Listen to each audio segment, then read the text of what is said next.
एक सुहावनी सुबह चिंटू और भोला एक झरने की ओर बढ़ रहे थे। अरे भोला भाई, जरा अपनी चाल बढ़ाओ।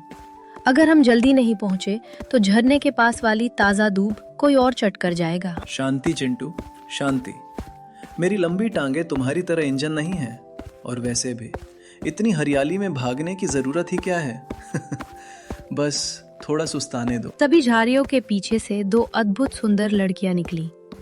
वे माया और किरण थीं। किरण, रुको, क्या तुमने सुना? ये हाथी और गधा, क्या ये सच में आपस में बात कर रहे हैं?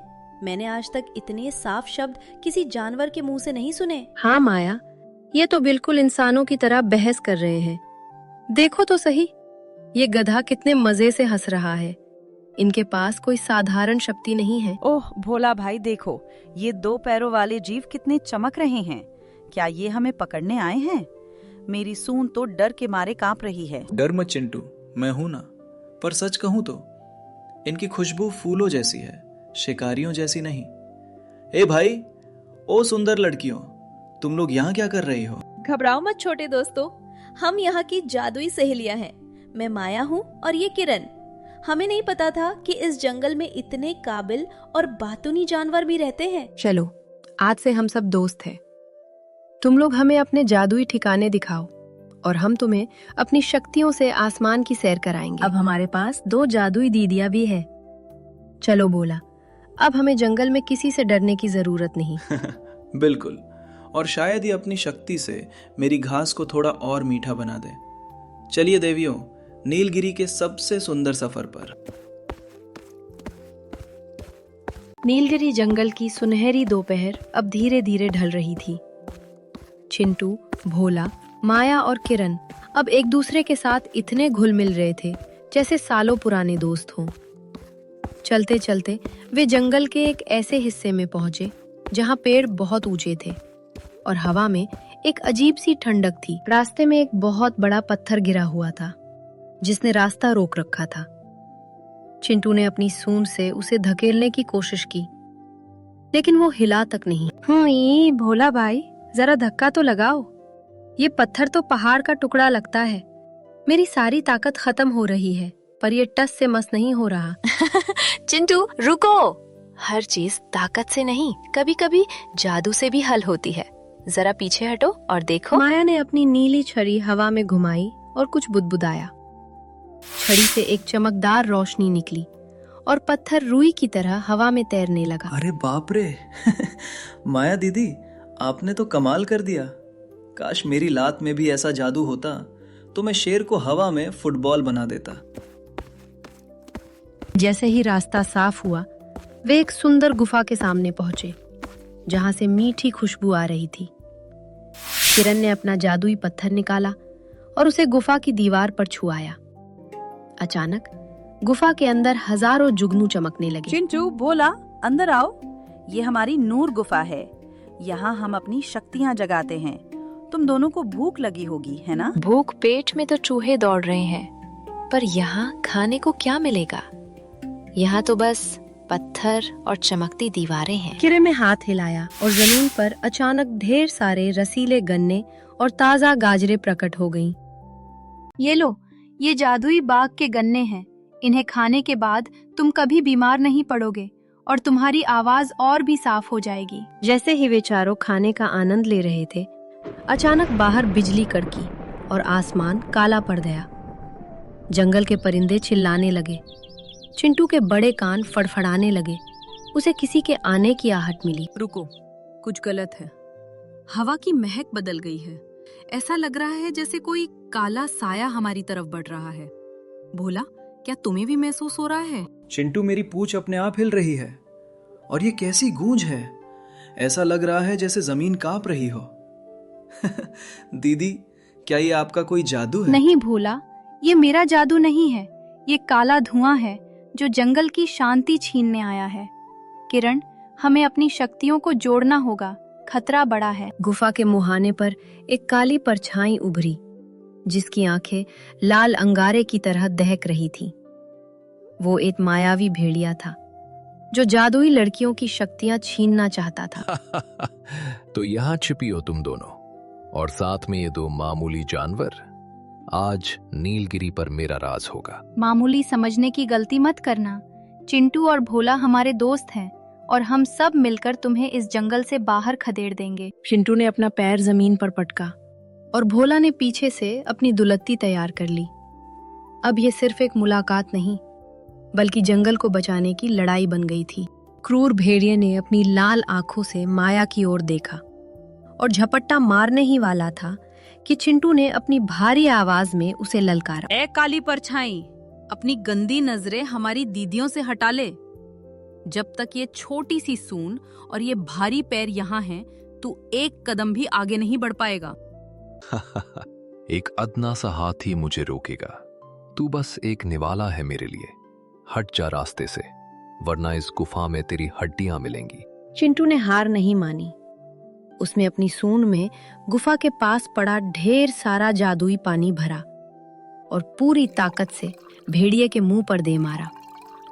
वो पानी साधारण नहीं था, उसमें किरण के जादुई पत्थर की चमक थी। जैसे ही पानी भेड़िए पर गिरा, उसका काला धुआं थोड़ा कम हुआ, लेकिन वो और भी चिढ़ गया। तभी भोला गधा, जो अब तक डर के मारे पीछे छिपा था, अचानक फुर्ती से आगे आया। अरे ओ भेड़िया साहब, आप पीछे तो देखिए, वहां तो आपकी पूंछ जल रही है। क्या आप बिना पूंछ के राजा बनेंगे? क्या? मेरी पूंछ कहाँ? जैसे ही मूर्ख भेड़िया अपनी पूंछ देखने के लिए पीछे मुड़ा, भोला ने अपनी पूरी ताकत लगाई और अपनी दोनों पिछली टांगों से एक जोरदार दुलत्ती भेड़िए के पेट पर जड़ दी। ये लो, मेरी तरफ से उपहार। इसे कहते हैं नीलगिरी का गधा लात प्रहार। भेड़िया दूर जा गिरा। माया और किरण को अपने दोस्तों का ये साहस देखकर बहुत गर्व हुआ। उन्होंने समझ लिया कि यही सही मौका है। चिंटू, भोला, तुमने हमारा दिल जीत लिया। किरण, अपनी शक्ति मिलाओ, इसे वापस अंधेरे की दुनिया में भेजने का समय आ गया है। शक्ति की चमक, साहस की धार, मिलकर करेंगे बुराई पर वार।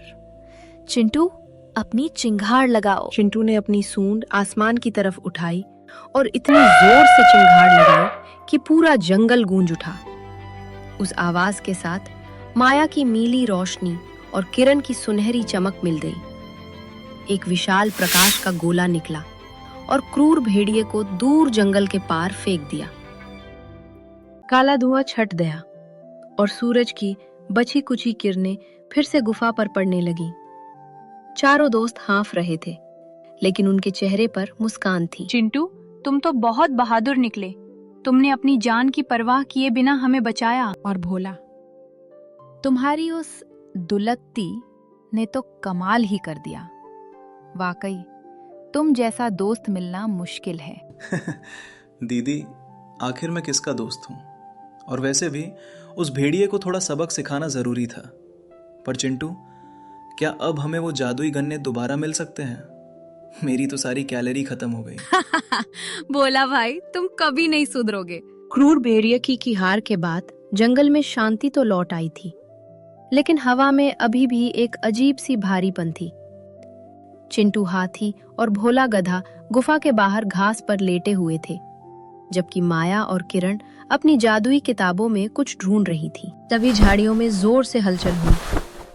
चिंटू ने अपने बड़े कान खड़े किए और सूंघने की कोशिश की। भोला भाई, अपनी आंखें खोलो, कोई हमें देख रहा है। ये गंध क्रूर भेड़िए जैसी नहीं है, ये कुछ अलग है, जैसे पुरानी लकड़ी की महक। क्या? चिंटू, सोने दो यार, शायद कोई खरगोश होगा। वैसे भी मेरी दुलत्ती के डर से अब कोई पास नहीं आएगा। अचानक झाड़ियों से एक छोटा सा चमकता हुआ उल्लू बाहर उड़ा। मूर्खता मत करो लंबी टांगों वाले दोस्त। क्रूर तो महज एक मोहरा था, असली खतरा तो धूम्रकेतु नाम का दुष्ट जादूगर है, जो इस जंगल के दिल को चुराना चाहता है। हिकमत, तुम यहाँ? इसका मतलब जो हम सोच रहे थे वही सच है। क्या धूम्रकेतु जाग गया है? देखो माया, मेरा पत्थर भी लाल पड़ रहा है। इसका मतलब दुश्मन करीब है। हिकमत, हमें बताओ वो कहाँ है? मैं काले झरने के पीछे छिपी एक गुफा में अपनी सेना तैयार कर रहा है। उसने जंगल के कई मासूम जानवरों को सम्मोहित कर लिया है। ये सुनकर चिंटू की आंखों में अंगारे दहक उठे। उसे ये सोचकर बुरा लगा कि उसके साथी जानवर मुसीबत में हैं। दीदी, हम हाथ पर हाथ धरे नहीं बैठ सकते। अगर धूम्रकेतु मेरे भाइयों को तकलीफ दे रहा है तो उसे मेरी सूंड का प्रहार सहना होगा। हम अभी चलेंगे। हाँ बिल्कुल, हम चलेंगे। पर चिंटू, सम्मोहित का मतलब क्या होता है? क्या वे हमें देखकर नाचने लगेंगे?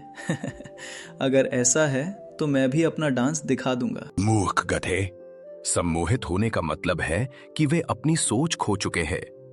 वे तुम पर हमला भी कर सकते हैं, संभल कर रहना होगा। माया ने अपनी छड़ी से चारों के चारों ओर एक सुरक्षा कवच बनाया। अब उनकी टीम में एक नया सदस्य हिकमतुल्लू भी शामिल था। चिंटू, तुम आगे का रास्ता साफ करोगे। भोला, तुम पीछे से निगरानी रखोगे। किरण और मैं जादू से सुरक्षा करेंगी। हिकमत, तुम हमें ऊपर से रास्ता दिखाओ।